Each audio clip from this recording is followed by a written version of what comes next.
Hello, my name is Beth MacDonald Stone, and I'm an avid knitter and knitwear designer living in Bermuda. I hope everyone's had a great start to the new year. We're almost halfway through, yay, the first month.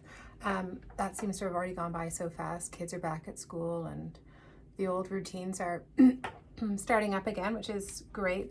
I love routines. I definitely like structure and all of that good stuff. So I'm happy as much as I love Christmas vacation. So really, I'm happy either way.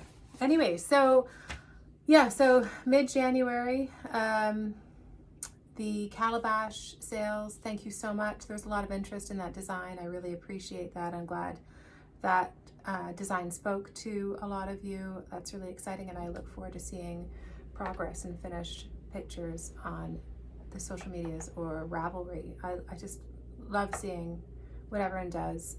Colors, everything fit. Everyone's personal spins, all amazing. So thank you so much. Can't wait to see what you do. So today, feel like today's gonna be a shorter episode, but I'm not really sure. I think that's sort of famous last words, but I have a new design coming out that should be on Ravelry when this is published. And some works in progress and some finished objects and some things that are coming up and a little bit of Bermuda stuff. So it's, and a little bit of my organizational skills, which is why we're in my office, which used to be an interior design office, but now it's pretty much taken over, as you can see, by knitting, which I love. So all good. So let's start with the sort of the pattern highlight for today, and what's being published on Ravelry, and that is this Rhumb Line Sweater. Now I'm just going to slide back and maybe stand up. So this is the Rhumb Line Sweater. It's a contiguous knit from the top down. No, so you can see here, no seaming, no nothing, not brioche, not rib. Really easy. It's just 1x1 color work. So again, cast on. There's a solid line here at the neck, and you just make increases for your shoulders on every round.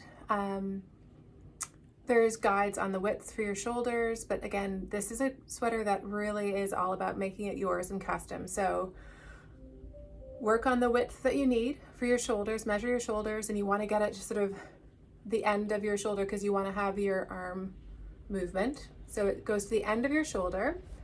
And then instead of changing the direction for the increases here on the body side, you then go into increases on the sleeve and you create the sleeve width.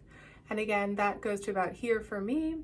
I give you numbers and suggestions, but again, if you have larger, smaller arm circumferences, this is where you would modify that in this section here, which I think is section B. It's all divided very obviously on the pattern, so it should be really easy for you to see. Then there's a little section here which is filler. So this is can be used or lose, and this is just to make the right armhole depth, which again I give suggestions for basic chest circumferences, but again, know your body and make it to fit you. So then there's this sort of section here for makes up the depth, and then finally there's Luna here trying to say hello. See how there's a nose. Anyways, and then there's some more increases there to make up for the chest circumference. So it's a really sort of fitted sweater, little to no ease. And Luna's just figuring everything out right now because I've got the mannequin over here. Okay, go lie down. Go lie down. Okay.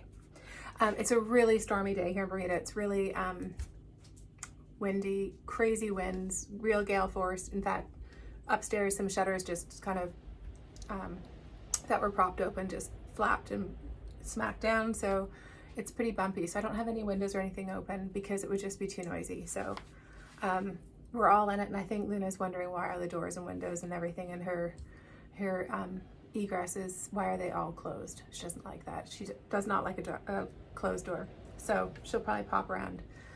Anyways, so this sweater is called the Rhumb Line Sweater.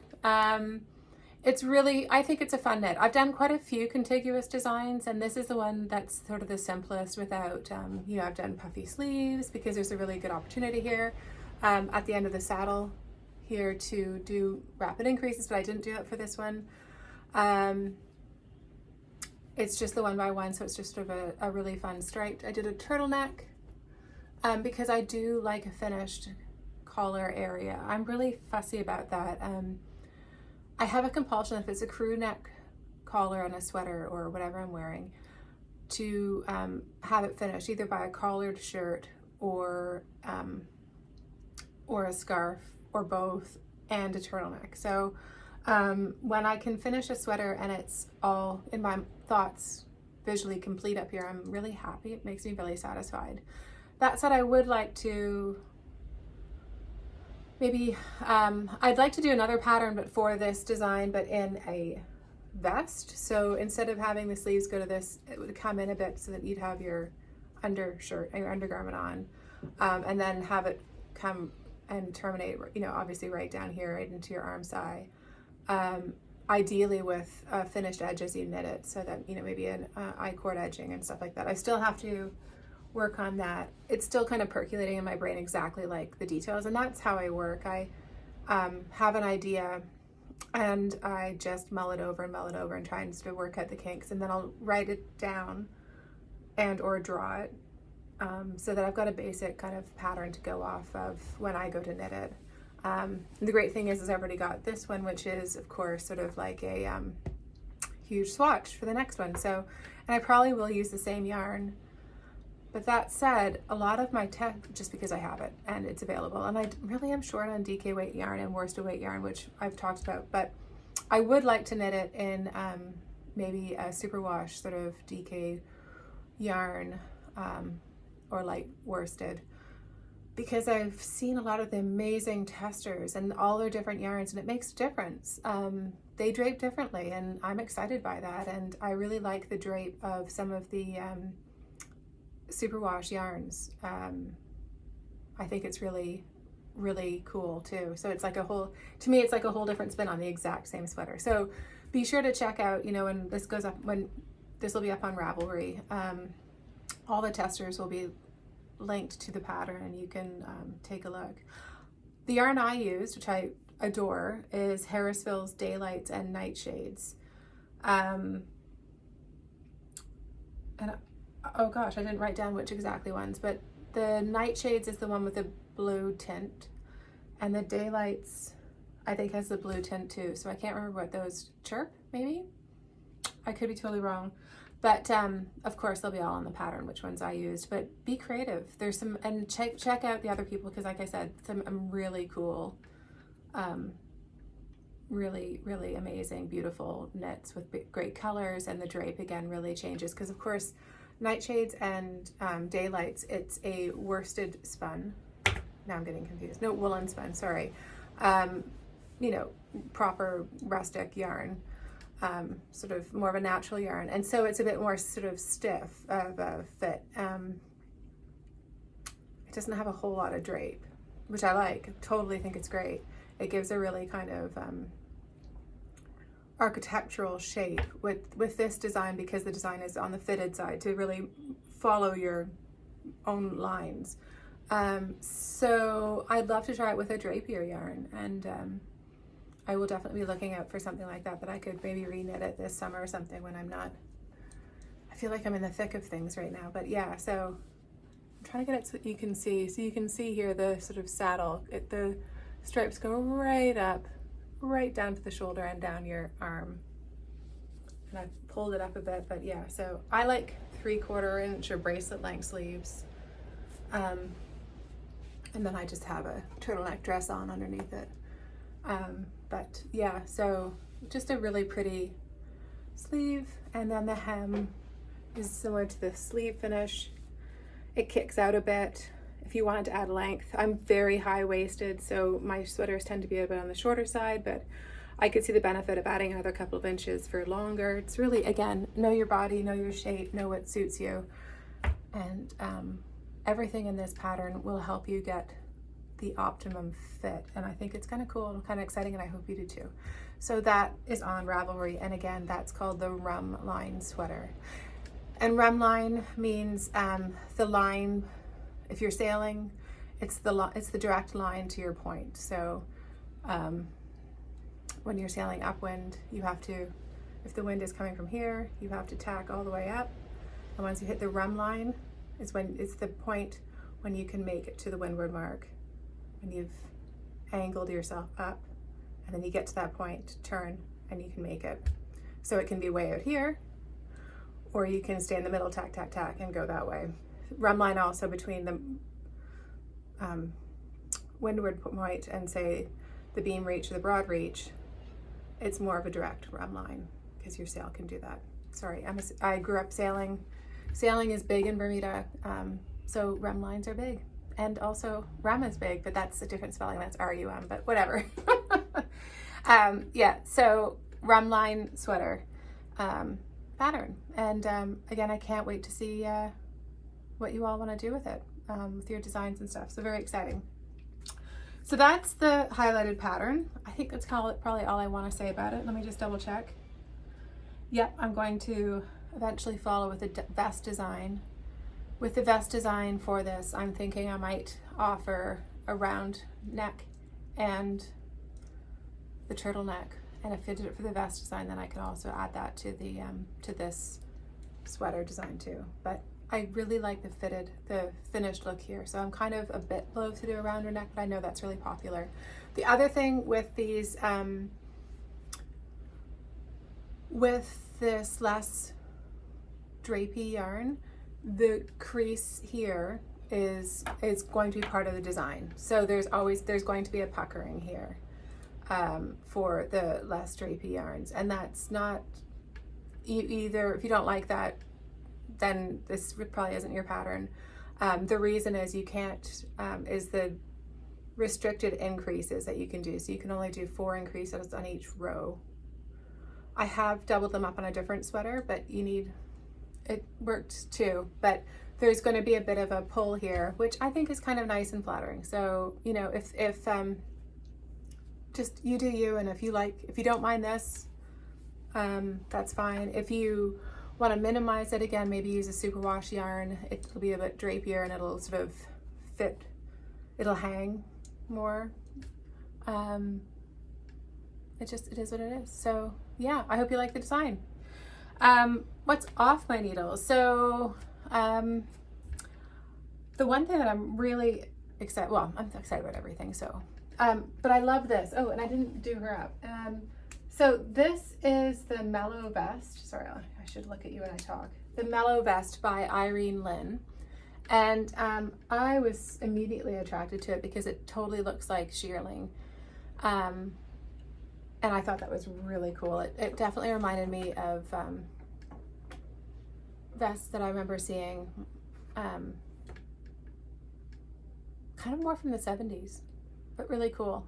Anyways, so there's a little collar, vest shape using Snefnug, which is knit at a pretty tight gauge. I was off gauge and I actually knit it tighter than it was needed to be, but I'm happy with it in the end. It's a no problem. And luckily I did notice that it was tighter, especially in the row gauge, because the arm side here was really short, and I thankfully was paying attention and caught that. So I just added more repeats. Exactly how the instructions say, I just did more to bring it down further below the arms here, and also added width because my row gauge was really off, but my stitch gauge was kind of off too. And you know, with a number of stitches, just a little bit more width is cool too. The really big fun thing on this one is that in order to make it look like a shearling vest, it's trimmed with a boucle yarn. So the boucle yarn is from Gepard Garn, and it's called Teddy Deer, and it's really cool, and it really gives a lovely, you know, sheepy look. I have decided I'm not a huge lover of boucle yarns, and I sort of alluded to it before in another pattern that, you know, you really have to pay attention that you've got into the actual yarn core over your needles rather than just a loop. And when it's black, it's harder to see. So my eyes really hurt doing this, and I had to sit at my desk here. I've got 2 really good lights, tall male lights, that I literally had over me with my strongest glasses to make sure when I was picking up stitches or even just knitting with a boucle yarn that I wasn't dropping stitches or missing stitches, or, you know, or knitting two together, which you could totally do. So yeah, so I had to really pay attention to that, but it's a really cool book design. Irene is amazing. She writes it so easily. So, I mean, it's not a complicated sweater at all by any stretch of the imagination, or vest, sorry.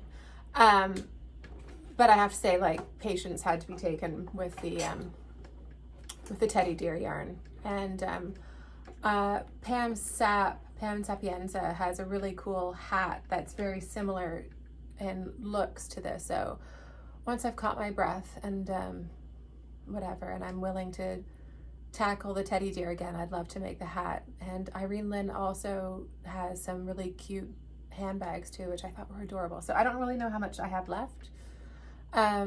This surprisingly took quite a bit of the Snefnug. I want to say easily six balls of Snefnug and just shy of 2 balls of the teddy deer. All of that's on my Ravelry page. And so you can get all that information. And of course, Irene's pattern page is amazing, and you can get all the information there too. The other thing I love are these jewel closures. They're so great. And I use them on a bunch of stuff that I'm not a huge lover of buttons and buttonholes and all that gizmo, because I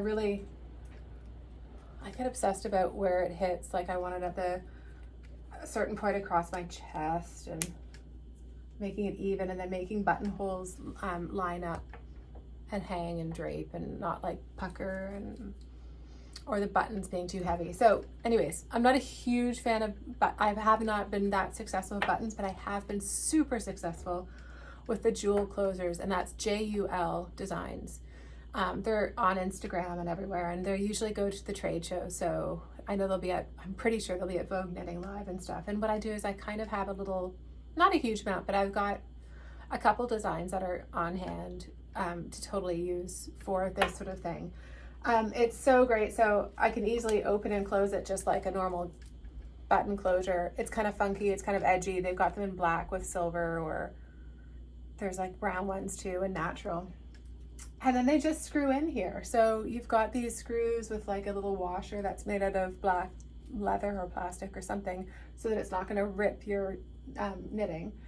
And you just screw it in, and away you go. And if you want to wash your vest, then you can take it off. If you want to change the location because it's not quite flattering or perfectly situated, or if you have a different shirt underneath that you want to cover a button, or I don't know, whatever. It's so easy to adjust, and it doesn't damage your knits either. So love jewel designs. I'm sure most of you know about them, but if you don't, look into them. They're very, very cool. Yeah, so that's the Mellow vest. And again, so CaMaRose Snefnug and Gepard Garn teddy deer. Really cool. So that's the first off my, well, actually, that was actually the second off my needles. The first thing I finished in the new year was the Turtle Dove, and I had been working on this in December easily, maybe even November, and was holding a beautiful, beautiful yarn double, and ran out, or got very close to being run out, and so I had to order some more yarn. I had bought my original quantities, excuse me, years ago at Unit in Toronto, which is an amazing store.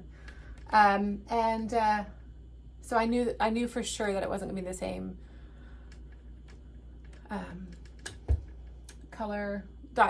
dye lot, sorry.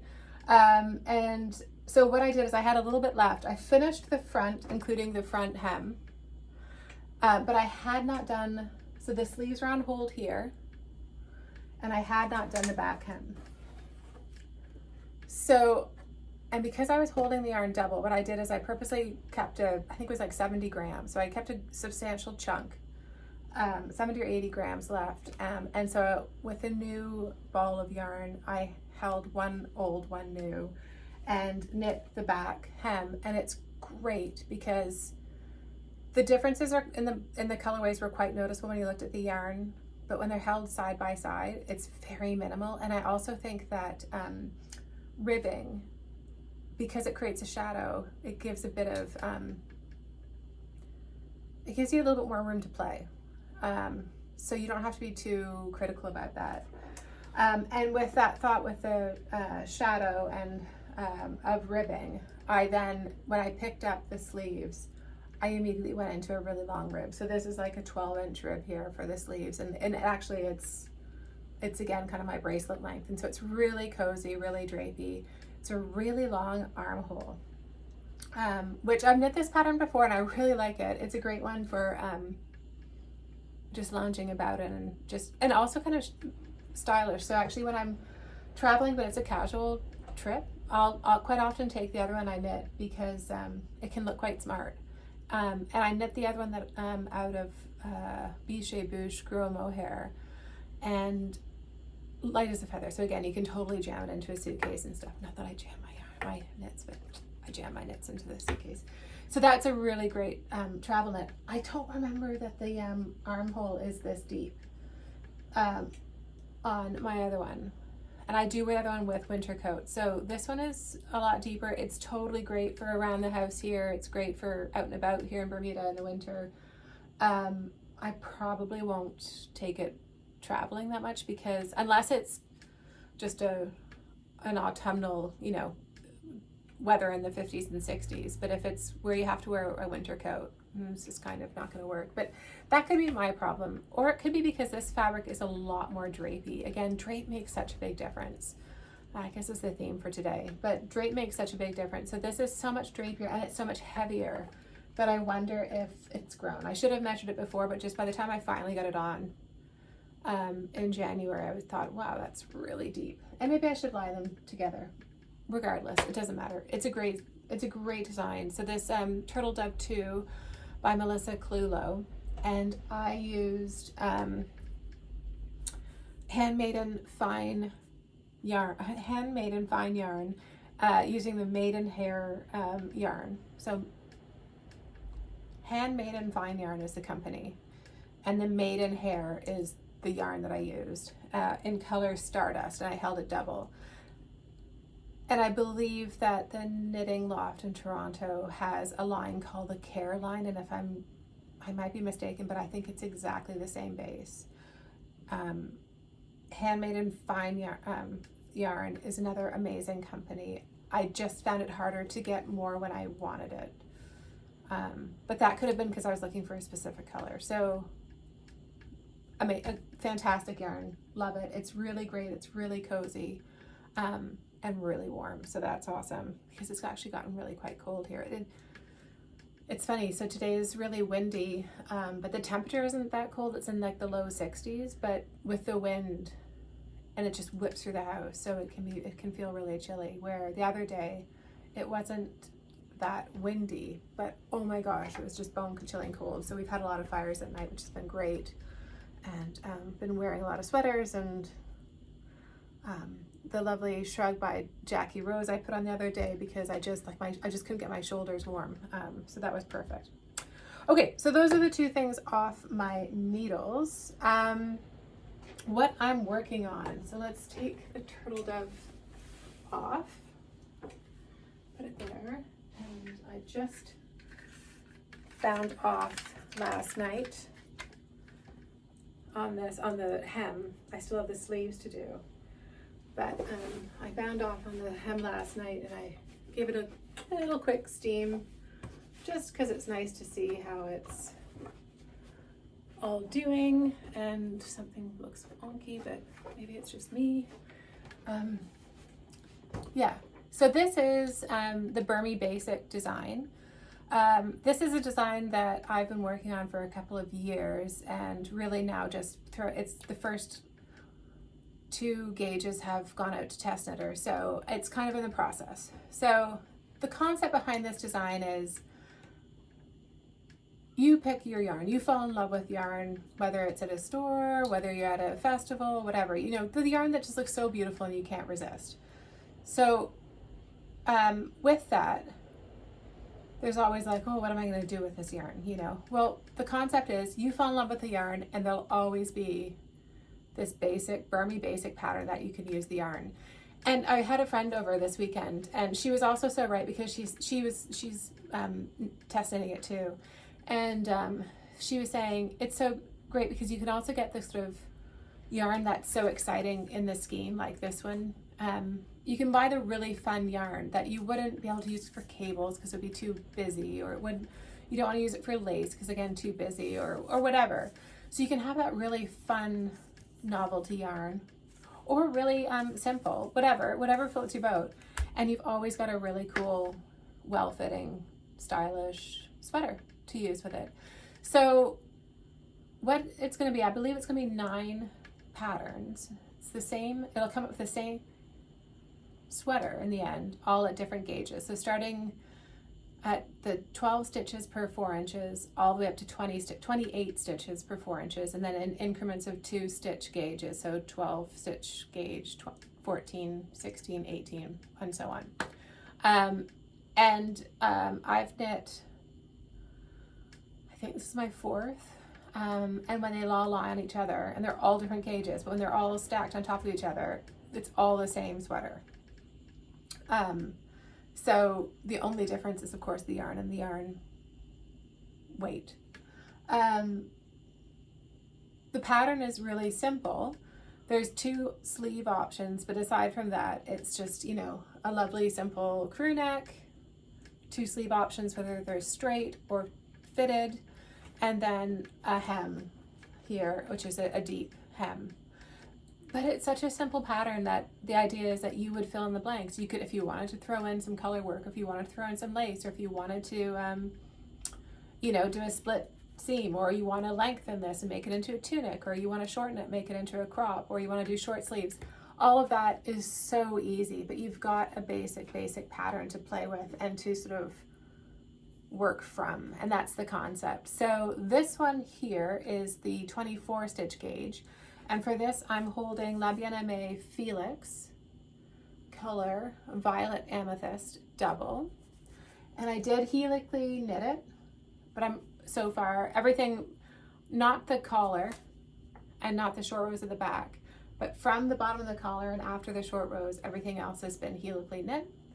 I'm not going to for the sleeves because I feel like the smaller circumference, it'll probably pool in this very similar way, and I'm not really that worried about it pooling. It doesn't really bother me. I just didn't want like a big stripe or whatever across my midsection. So that's that. Right now, the sizes that are being test knit are the 24, so somewhat this, and the 18. And once that test knit's done, so that test knit, I'm really focusing on not only the numbers and stuff that works out for everyone, but also the wording, because I want all of the patterns to basically be the same. So I want the wording to match. You know, obviously when things change with the numbers and whatever, that's unique to each gauge, but the framework, the template, all I really want to be identical. And yeah, and that's once we've finalized the first round and finalized the template, then I'll probably do some more testing calls for the other gauges, and maybe in batches of 2 or 4, just to kind of keep it going. And then what I have to figure out is how the best way to present this on Ravelry, whether they should all be separate patterns, and then if you buy a certain amount, like if you bought 3, then the rest of them are 50% off. I don't know, or 30% off, or I've got to figure out what it really should cost for like the whole package, or should it just be a package? And if so, then we're probably waiting for the fall to release them, which is no big deal. We could totally do that. So there's still like the final presentation concept that I'm still mulling about, and if you have any ideas, please feel free to let me know. I'm always curious. I do like Ravelry, oh gosh, that is a hard word, Ravelry, and I would like to stick with their promotional options rather than trying to reinvent my own. I'm not up for that. So basically whatever I can do within the parameters of Ravelry in a simple and fair way is what I'm looking for. Yeah, and then like I said, there should be 9 patterns that should kind of hit the whole gamut for everyone, size, yarn, and open to customization. So that's really exciting. The test knitters are well underway. I keep getting photos from them. Love it. I think they're having fun. It's really simple. It's a really sort of meditative knit. And everything looks amazing. So I'm really excited about that. And I'm glad this has been a project that's been in the works for a couple of years, because it needed to sort of, you know, the initial concept, the initial drafting, and then it needed a little knitting, and then it needed a little break, and, you know, and now I feel like we're off to the races, and, you know, hopefully we can, as they say, land the plane soon, ish, within the year. 2024 would be nice. So that's that. So that's the Bermy Basic 24, again, in Bien Aimee Felix. And all of the patterns and yarns that I'm talking about, I will list below. So it should be hopefully pretty easy. And if I have forgotten anything, just let me know. Send me a message. So the Bermy Basic 24, I'm still working on the socks. I haven't done a whole lot. I should probably do a heel soon so that I can keep on going, or at least start the other sock. This is the yarn from Woolens Nosh, the advent calendar. I used half the advent calendar to make really cute fingerless gloves. They're amazing. I can't wait to wear them. And because the skeins are so generous, I've got exactly the same amount of yarn to knit another project. So I'm now doing the socks, and I went up a needle size to make it looser, and yeah, I'm just doing round and around. I'm not using any pattern. I'll do a heel flap and gusset. I find that fits my feet the best. And this is just, as we all know, socks are such a great out and about project. And I've got some out and about sitting next week. So that's why I've got to get them to a really manageable stage. So that's exciting. So that's vanilla pair socks. And then the last thing I want to talk about with the knitting is my last, what I'm working on, or whip, or whatever. This morning, I cast on the Snowy Forest by Midori Hirose, Knit Cafe Midori, and it's an amazing sweater design. I'm sure you're all super familiar with it. Yeah, that beautiful chunky cable at the top. I've always wanted to knit it, and I've had yarn in my stash for it for a long time that I bought from my lovely friend Dinah at the knitting place years ago. And that yarn is Woolfolk in the Luft, and it's in the silver colorway, which is L2, so Woolfolk Luft. And in the process, it's so wonderful with Ravelry, you can see everyone else's work, and I was just trying to make sure I was using the right yarn and going to achieve the right look. And what I really realized is I liked the projects that had big, bouncy, defined stitches, but that also carried a bit of mohair along with it to give it a softness and a fuzziness, like a chiaroscuro if you're into the art. I took a lot of art education, so yeah, so that sort of fuzzy, muzzy quality. So it's not, so you want plump and crisp stitches, but a little bit obscured. So I'm holding the Woolfolk Luft with onion mohair, and this is color, it's not really that specific, it's like a number, and I'll have that down in the thing. Doesn't matter. It's a color, it's a silvery color. And I bought this when I was traveling, and I'm excited to use it. I think I bought this 2 years ago in the UK at Beautiful Knitters. Really cool shop in London. Anyways, so excited with that. I've only gotten so far as the halfway, not even halfway, a third of the way through the collar. But with this pattern, and I am very keen on having short rows because I have a curve in my back, and it's most noticeable at the top. So I've got kind of like a little hump at my back. It's a family thing, whatever. But I'm really conscious that I don't want anything that goes down in the back because it just really shows it off. And I'm a bit I don't think it's attractive, or it's not one of my finer parts. So I just, you know, making a sweater that fits me because I'm making it, and let's make it all perfect for ourselves. So this design does not have short row shaping in the back of the neck. And that's kind of always put me off. My dear friend Priscilla, she knit it and she put in short row shaping. We talked about it. And she wore it last year at Vogue Knitting, and it was gorgeous. And so I was like, oh yeah, I totally have to knit this sweater. And then it gets warmer and you forget and you have different priorities. And so finally it's really chilly, really chilly this last month in Bermuda. And I'm like, oh yeah, this is the time to make the snowy forest. So I'm going to put short row shaping in the back of the neck. I kind of like the folded collar. I also kind of like the rolled collar. I like the folded collar, and I also like the idea of having like a little mock neck, turtleneck. So I don't want to be too committed, but I am going to put the short row shaping in the neck ribbing. Now I know a lot of people are very hesitant to do that if you're going to do it in the folded collar, and for the life of me I can't figure out why. So because I'm not terribly wed to either a folded neck or a mock neck, I'm going to try it, and I think it's going to be fine. And what I really wanted to talk to you also about short row shaping is, we all know it's like you go out so far and then you turn and you come back and you go to the other side and turn and come back, and then the decision you really have to make is, do you go past that point or do you go before that point? Now the reason I'm bringing this up is it's these little design things that I think are really important and really key for the designers to make the best choice, because that will get you to the most polished looking garment.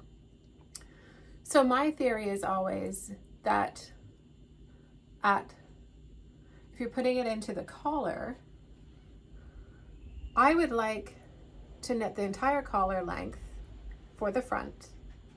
So I think this is 4 and something inches. And then what I'd like to do, and maybe I can show it on this one because it's sort of on me right now, not just a little teeny ring. So, okay, here's this. What I would like to do is resolve the short row shaping at a change in stitch. Obviously there's no change in stitch here, but if you can imagine, you've got like 1 by 1 rib and then you've got a plain stockinette or a cable. I would like to resolve that short row shaping on the very last row.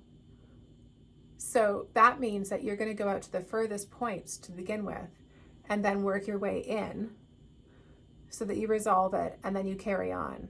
And then those resolved wraps and turns or German short rows or there's a ton of other ones. They're all kind of concealed in the row that is a change of stitch. You don't want them dappled. If you do it the other way and you start back here and you do back and forth and then you come forward, back and forth, and forward, back and forth, then you're going to see a inverted little teeny, you know, no matter how well you do it, there's going to be a little teeny little loop or change of direction in your stitches. And that's going to create a pattern in your ribbing or wherever. So you really want to make sure it's along a line here. Similarly, if you're going to do short row shaping at the hem, which I do quite a lot, I haven't done it here because I was trying to minimize short row shaping just because I think I wanted to make this as easy as possible. But if you wanted to drop this hem down, and I do it a lot, I like a longer hem, then, and this is your beginning of round, this marker here, you would want to do the same thing, go as far out, come in a little bit around, a little bit less, a little bit less, a little bit less, and then you would do the wrap around the whole thing. Does that make sense? So basically all of your turn stitches are going to be in one line here, so that there'll be one row with the turn stitches and not like them going staggered like this, you know, up the side of your work. That could be a really cool design detail, you know, if that's what you're intentionally trying to do. But if you're trying to do really discreet short row shaping, you want to create that line that happens right when the stitch design changes or right at some point. And then it'll be a lot more minimized and a lot more discreet, I guess. Yeah. But if you want to make them a design feature and whatever, then like awesome, cool. I'd love to see it. And maybe I'll have an idea and maybe we'll do something like that in the future. But right now for discreet short row shaping, that's what I would do. So yeah, so here, I didn't do it on this one. I didn't do the short row shaping in the ribbing. I did it after. So after I would have done the opposite. I would have done short, further, furthest, so that all of the turns are on that one first line after your ribbing.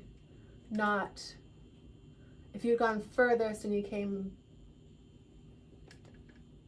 I might be either totally confusing everyone or whatever, but picturing where the short row shaping is going, what is going on around it in the sweater or whatever, and optimizing the placement and the order is going to make a huge difference in a design. I hope that helps. I hope I didn't really confuse you. So that's that. So I'm going to take a break and come back, and the next thing I want to do is just give you an idea of my suggestions for needle storage, because needles can go all over the place, and I like order. I find order, just like scheduling, I like it all very neat and tidy. I'm not a perfectionist, so when you're looking in my drawers, it's not perfect, but it's orderly and I can always find things. So that's the thing. So, I don't scrub the drawers every 6 months or whatever, but everything goes back in the same place, and I haven't reorganized it for probably about 2 or 3 years. So here's the test. Let's see how I do. Anyways, okay, right back with that, 1 sec. Okay, so this is my office, where I do most of my designing. I do knit down here, but I do a lot more knitting in the kitchen, which you are familiar with because that's where we usually chat. But anyway, so today I thought I'd bring you down here. So here I've got a bunch of yarn and other things in these baskets. I've also got yarn and other accoutrements down here. I've got another IKEA unit on this side, which I'll show you in a second. But while we're still sat here with the camera set up, I just want to show you in this container here, I keep, so this is one of those, I think the town bags from, oh boy, oh, she was so good. I can't remember. Anyways, a big lovely basket. I keep all my containers for my knitting needles and stuff like that. This I don't use actually. I don't know why I'm showing to you, but I'll explain why in a second. But yeah, so you've got all of this and these things. So in this basket, this is where all of basically my circular stuff is. Circular needles. I really like Chowgu needles, and the container, these packages are my favorite. So I have a black one and I've got a green one. Now the black one does the smaller size Chowgus, like as in diameter. So what not one, but whatever, 3 to 8. And this does the 9 to whatever. So I'll show you. These are wild and trans. Wild strands. Sorry, gosh, these are not my strongest glasses, clearly. So these are great. What I like about them is that I have a lot of the same size. So you can have the shorter tips, the 4-inch, and then you can have the 5-inch tips. I have favorite needle sizes, and so I have multiples. I like this package because I can have multiples and I have room to just fit them in. I've got extra cords. I've got the cords that are currently opened. And then I have a little lovely container in the back that has the connectors and the T-pins and stuff like that. So all that. So really when I travel and when I go for, say summer vacation, I spend about a month in Manhattan in August. All I really need is this, and I love it. I don't knit a lot on larger needles that said, I mean, obviously the Snowy Forest is going to be, but this is my CaMaRose set for the larger needles. And again, they fit. I have less of these because I don't use them as much. I've got backup cords, and then the cords that are open in this package. So, I mean, in years gone by, I've traveled with both of these, and again, they're small, they don't take up any space, and I love them. I bought these from Christina at Chelsea Yarns. They were not expensive, I think $40, but this is a couple years ago. I'm not sure if she still has them. I hope she does. They're wonderful. I have used this, which is from Magpie. My problem was it got very big very quickly, and it got really moldy in Bermuda, unfortunately.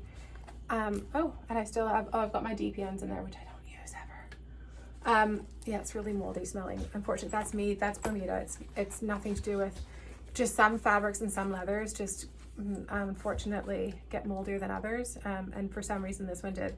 The other thing I had a problem with this one was, no matter how secure I thought the top flap was to go over the needles, as secure as I thought this flap was, a couple times I arrived places in my suitcase and my needles were all over the place. And that was a real bummer, and that kind of stressed me out because again, that feels very Gaelic and I don't like that. I like organization and I like order. So that, I like this. I think this works for a lot of people. I think it's really cool. I'd recommend it. It just didn't work for me. And Bermuda climate, unfortunately. I mean, you can see the climate's made it even go funny color.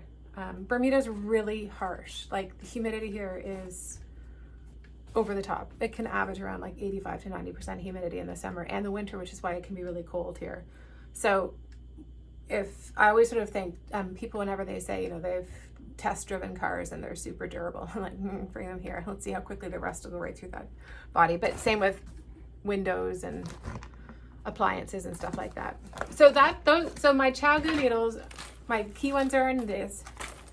I do have the 3 little sets. I love these little sets. I don't use them as much. And again, I will only take what I need at any given time. I have Lickas too. I like them. I'm a metal needle person, so these really don't get the light of day, but occasionally a project will require the wooden needle. And I always have all of them in this bin, so I know where to look. Now, none of that's been hugely that revolutionary and whatever. What was a real game changer for me is this. So this is just some average container thing from a stationery store. And in this, I have put my short 9-inch fixed, 9 to 16 inch fixed, well, 9 to 12 inch really. And some of the 16 ones are over here and I'll show you that in a second. But fixed short circulars. And, you know, again, it's been a few years. This hasn't been reorganized for probably since the day I set it up. So this has been 6 or 7 years. And yeah, the numbers are sort of, you can see the sizes here, but some are falling out, but you know, it's pretty easy. You count just 1, 2, 3, 4, 5, 6. So everything is organized by the American size measurement. So I've just gone to 4, and there's a 12-inch 4 needle. I've got some with wood, whatever. I find when I'm knitting that sometimes you have to try a bunch of different needles until it feels right. And I don't just mean gauges, but I find also cord lengths, needle lengths, and you can feel when it's not quite right, which is why I have quite a few. And I've inherited a lot from my mother too. So, and this has been, you know, I've been working on this for 17 years, actively working on my needle stash, but having them all in this container is a total game changer. They're organized, they're not sliding all over the place, and I do keep the original packaging because that's great. Some of them I don't. Some, like these, are inherited from my mother, and they're older, and so they may not be as, you know, my mother always thought, oh, it's not as good as what you'd have now, but these bent ones and whatever this, it's a metal, but it's coated with a bit of plastic. It's really, sometimes it's exactly what you need. So there are a few of the really old ones loose, but largely everything is in its original package. So it's really easy to find and very easy to put back. So that's kind of, so this I don't travel with this, obviously. This stays here. If I'm traveling and I have to do, like, say, sleeves or something, I will do my best to work out what is the most comfortable before I leave home, and just take the CaMaRose International, interchangeable package, and that'll be what I travel with, or one package of whatever. So I try to do my research before I leave home, because it can get hefty. So this just goes back up here amongst everything else, and yeah, I love it. I can just run down and find stuff very, very, very quickly, and that makes me very satisfied. Now I'm going to pause it, and I'm going to take you over to this side of my desk, where I've got all my old straight needles and some other kind of 16-inch ones, but it's my other, it's not the really, really short, but it's more the, you'll see. One sec.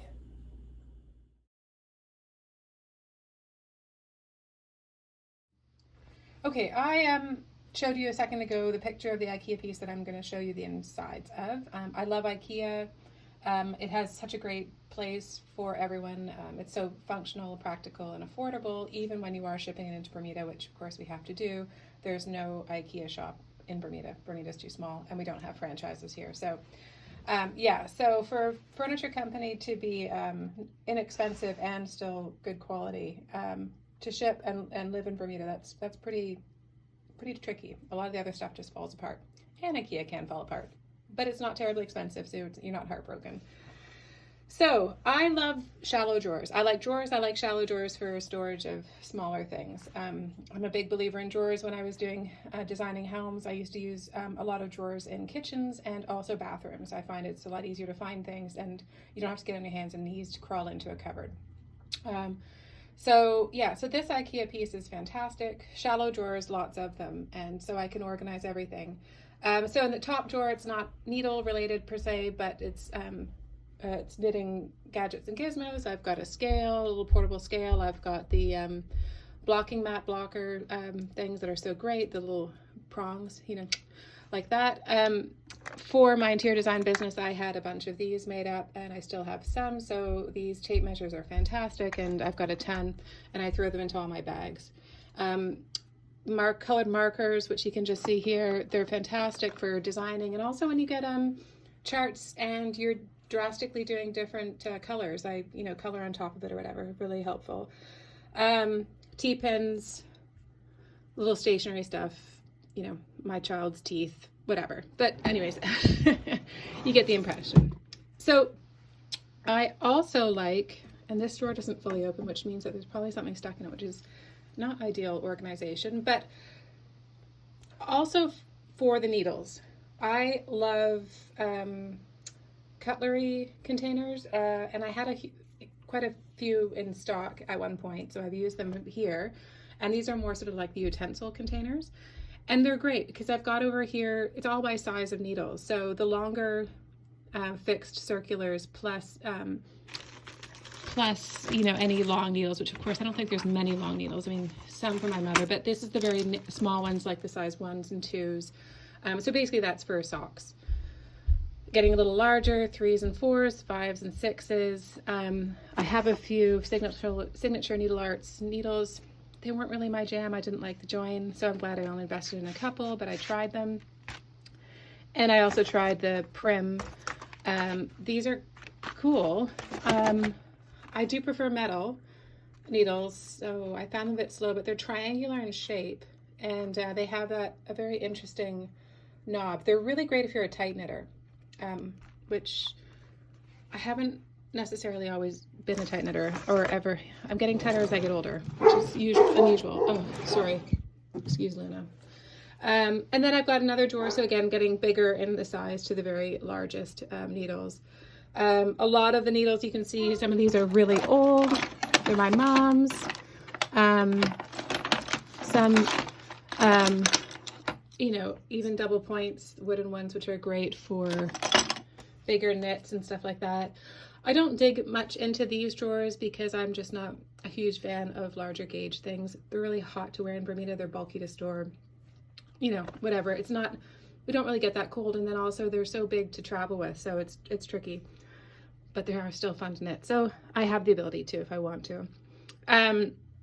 And then over here is all the kind of crochet stuff down there. So that is pretty much it for those needle storages. And then also I have my original sets of needles, which I loved at the time, but they got so worn that they don't, even with the key, they don't stay closed.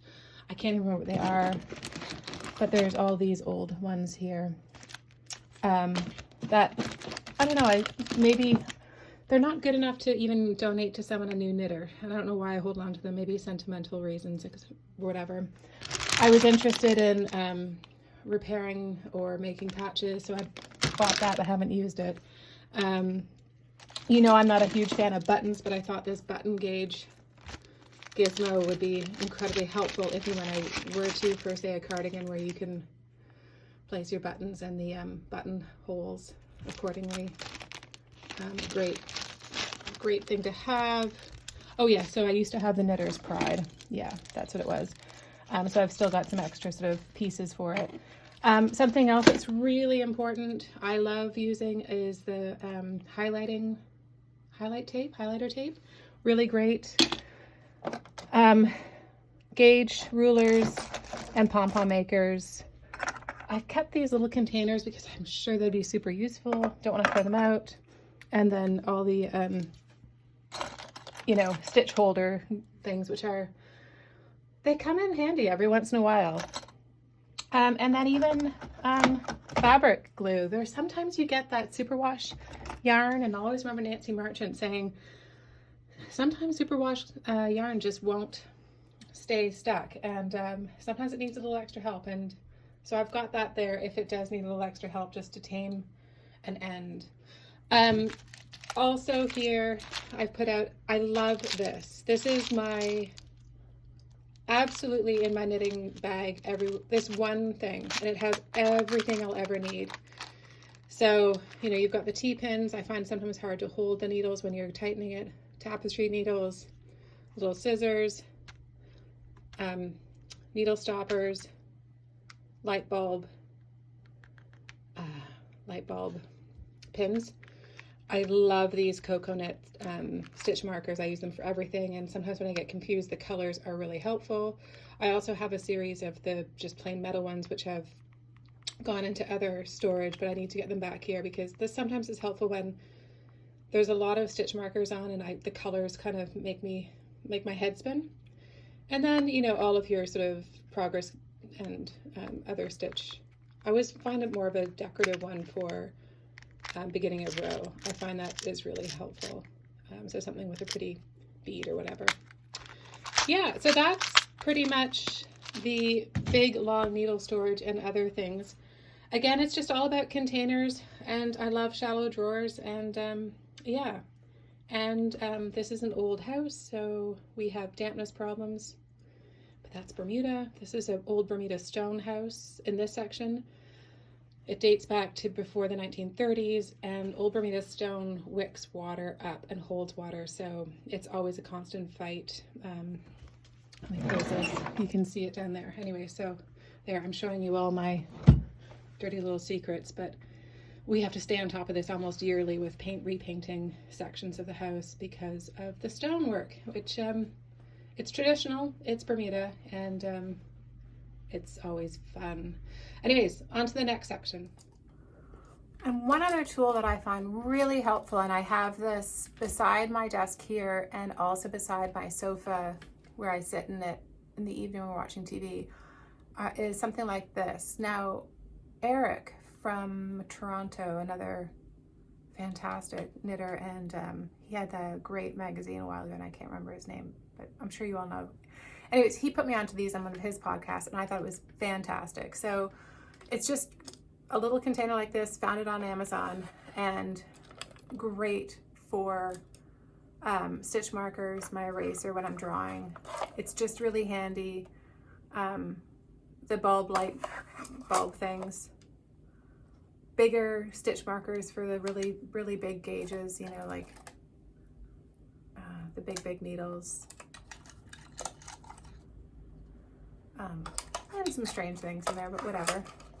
And then, of course, those great little crochet sets for fixing stitches, but this is really helpful, and I like that it's super tidy. It's always sitting right here, and I can always grab it. So yeah, so I hope that helped. That's just a little bit about my organizational practice. I am still creative, and I still like a creative mess, but I like it to be an organized mess, and I always like to be able to put my hands on things. It drives me bonkers if I have to run around the house looking for anything. That to me is not fun. So yeah, so I'm a bit uptight, but anyways, hopefully a little bit of my uptightness helps you with, you know, yours too. Anyways, whatever. So that's the needle storage. I've been promising to that. So life stuff. Yeah, so we're mid-January. I'll put this out on, I think it's Friday the 12th, and that'll be the day that I publish the Rhumb Line Sweater, so that's exciting. So that's Friday, January 12th, which, you know, is probably not as exciting for you now because you're there or after it.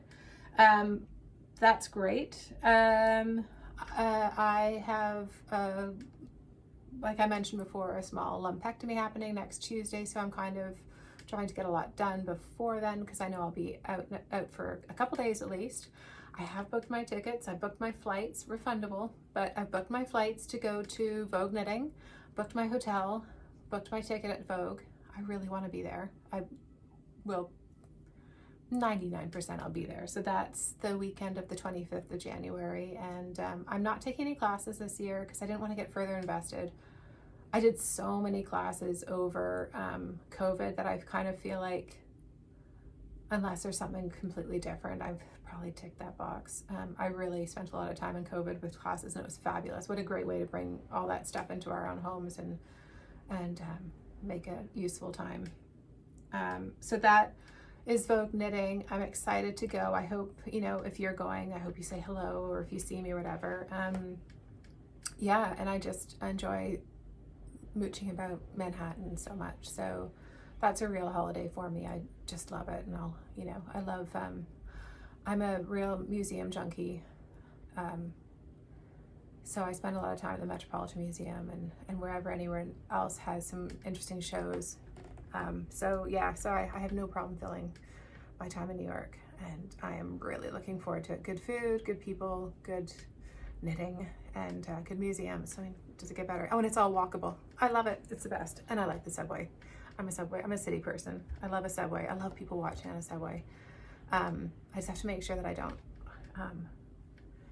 be too obvious. But anyways, so that's exciting. So yeah, so Vogue Knitting at the end of the month, and then I'll be back hopefully to chat with you in the early February. I've got another really fun design coming out early February that I'm really excited about. That's the Deep Dean.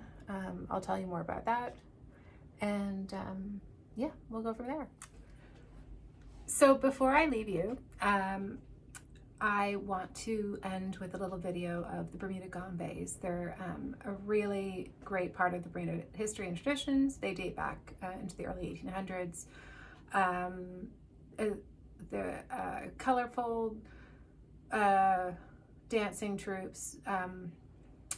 Yeah, so inspired from multicultures, everything from African to Caribbean to British, all sort of united into one. And real family events. So the Bermuda Gombeys have amazing costumes, and part of the family event is, of course, putting the costumes together and making them. They're all handmade. Multi-generations work on them at the same time. Really cool. I hang out, not a lot, I don't hang out, but I frequent a local sewing shop, and they really cater to the Gombeys and everyone and their costumes. So it's really cool. So it's a really, like, it's written through the culture.